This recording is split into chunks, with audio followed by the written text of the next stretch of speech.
కిరణ్ గారికి అమ్మ హాయ్ అండి. మీరు పవన్ కళ్యాణ్ గారు ఓజీకి ప్రీ రిలీజ్కి వచ్చినట్లుగా మీరు రెడీ అయ్యి వచ్చినట్లుంది. వాళ్ళే సూటు డ్రెస్ అంతా ఇచ్చారు అని చెప్తున్నారు. నాకు మధ్యాహ్నం వరకు తెలియదండి. చెప్పాను నేను ఎప్పుడు మీరు గమనిస్తే ఏదో చెక్ షర్ట్ వేసుకొని నార్మల్గా వస్తాను. మా హీరో ఇలా ఉండాలని చెప్పి మా ప్రొడ్యూసర్ గారు కాస్ట్యూమ్ పంపారు, వేసుకొచ్చాను. అంటే కావాలని డిజైన్ చేశారా రాజేష్ గారు? కావాలని డిజైన్ చేశారా? ఇదిగోండి మీ ఇద్దరం వేసుకున్నాం, హీరో గారు. నెక్స్ట్ ఈవెంట్లో మా డైరెక్టర్ గారు అందరం వస్తాం. సో కిరణ్ గారు, మీరు కూడా చాలా కష్టపడి ఇండస్ట్రీలో చాలా ఆటుపోట్లు ఎదుర్కొని ఈ స్థాయికి వచ్చారు. ఒక హీరోగా చాలా కష్టపడి వచ్చారు. లాస్ట్ టైం నేను ఒక ప్రెస్ మీట్లో ప్రదీప్ రంగనాథన్ గారిని ఒక క్వశ్చన్ అడగడం జరిగింది.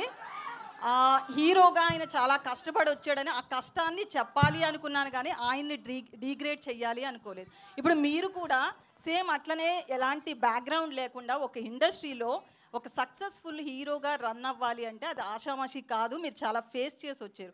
ఏం చెప్తారు దాని గురించి ఒక హీరోగా? నన్ను అడగండి అమ్మ, పర్లేదు. కానీ పక్క స్టేట్ నుంచి ఒక హీరో వచ్చినప్పుడు అలా కించపరిచే క్వశ్చన్లు అడగడం మంచిది కాదని నా ఫీలింగ్. తప్పుగా కాదు.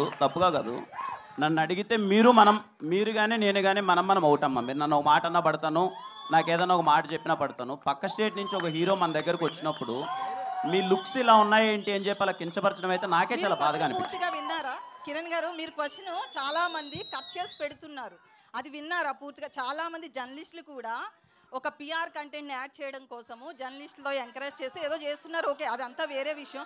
అసలు క్వశ్చన్ పూర్తిగా విన్నారా? కట్ చేసిన క్వశ్చన్ విన్నారా? మీరు అన్నదమ్మా ఇప్పుడు లేదు, నేను పూర్తిగా విన్నానమ్మా. అంటే నా ఉద్దేశం ఏం లేదు. విత్ రెస్పెక్ట్ టు యూ అండి, విత్ రెస్పెక్ట్ టు యూ నేను అడిగింది ఏంటంటే, నేను అన్నది ఏంటంటే, నిజంగా పక్క స్టేట్ నుంచి ఒక హీరో ఇక్కడికి వస్తున్నారు అంటే మన రెస్పెక్ట్. బాలీవుడ్ అని ఉండదండి. అతన్ని నేను ఏమడిగాను అంటే, మీకు సరే నేను ఒక విషయాన్ని అయితే అందరికీ చెప్పాలనుకుంటున్నారు. కిరణ్